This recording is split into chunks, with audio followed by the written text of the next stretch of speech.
ধর্মনগর উপনির্বাচনে কংগ্রেসের অপপ্রচার উড়িয়ে দিলেন অমিতাভ দত্ত। উত্তর ত্রিপুরার ৫৬ নম্বর ধর্মনগর বিধানসভা কেন্দ্রের উপনির্বাচন ঘিরে রাজনৈতিক উত্তেজনা ক্রমশ বাড়ছে।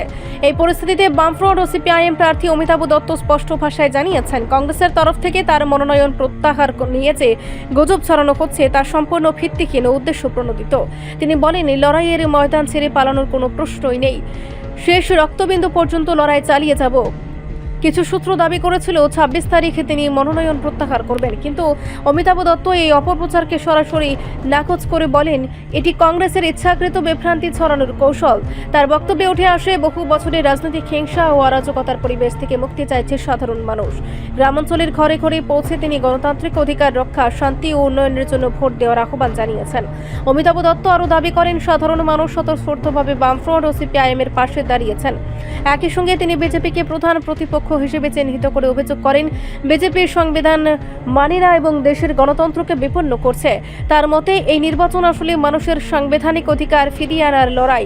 প্রার্থী বাছাই প্রসঙ্গে তিনি জানান, দলের অভ্যন্তরীণ গণতান্ত্রিক প্রক্রিয়া ও কনফারেন্স কমিটির সিদ্ধান্ত মেনে তাকে প্রার্থী করা হয়েছে। এখন নজর রয়েছে কংগ্রেসের এই ধরনের অপপ্রচার ও বিভ্রান্তির মাঝেই বামফ্রন্টের পরিবর্তনের সুর কতটা জোরালোভাবে ভোট বাক্সে প্রতিফলিত হয়। আজকে আপনাদের প্রচার নিয়ে একটু বলুন। আজকে আমরা বামফ্রন্ট প্রার্থীর সমর্থনে ব্যাপক অংশের জনগণের অংশগ্রহণকে সুনিশ্চিত করে বাড়ি বাড়ি জনগণের কাছে আমাদের বক্তব্য পৌঁছে দেওয়ার যে কর্মসূচি ছিল, অত্যন্ত সফলভাবেই কর্মসূচিটা আমরা সংগঠিত করতে পেরেছি এবং জনগণের কাছ থেকে আমরা দারুণ সাড়া পাচ্ছি। অভূতপূর্ব আত্মবিশ্বাস নিয়ে মানুষ কথা বলছেন যে তারা পরিবর্তন চাইছেন, তারা শান্তি চান। গত ৮ বছর ধরে অশান্তির সাগরে তারা ডুবছে, সেখান থেকে তারা মুক্ত হতে চান। কাজে আমরা আত্মবিশ্বাসী যে এবারকার যে নির্বাচন অত্যন্ত গুরুত্বপূর্ণ নির্বাচন, এই নির্বাচনে বাম প্রার্থীর জয় সুনিশ্চিত। শুনলাম কংগ্রেসের প্রার্থীরা নাকি প্রচার করছেন বাড়ি বাড়ি, আপনি নাকি ২৬ তারিখে নমিনেশন উইথড্র করবেন, এই খবরটা কি সত্যি? আমি প্রার্থী হয়েছি আমাদের পার্টির সিদ্ধান্ত অনুযায়ী। বামফ্রন্ট কমিটি আমাদের সিদ্ধান্তে শিলমোহর দিয়েছেন। সেখান থেকে প্রার্থী পদ প্রত্যাহারের কোনো সিদ্ধান্ত তো পার্টি গ্রহণ করেননি বা বামফ্রন্ট গ্রহণ করেননি। এছাড়া আমি ভারতের কমিউনিস্ট পার্টি মার্ক্সবাদের একজন সদস্য। মতাদর্শগতভাবে আমি একজন বিপ্লবী। বিপ্লবীরা কখনো মাথা নত করে না, শির দ্বারা বাঁকা করে না, তারা মাথা উঁচু করে শির দ্বারা সোজা রেখে সামনের দিকে এগিয়ে যায় সমাজ পরিবর্তনের জন্য। কাজে পালাবার শিক্ষা পাইনি, লড়াইয়ের ময়দান থেকে পালাবার শিক্ষা পাইনি। কংগ্রেস পরাজয়ের আতঙ্কে আতঙ্কিত, বিভ্রান্তি ছড়াচ্ছে কংগ্রেস এই বিভ্রান্তি ছড়ানোর একটা মাত্র উদ্দেশ্য, বিজেপির পথ পরিষ্কার করে দেওয়া।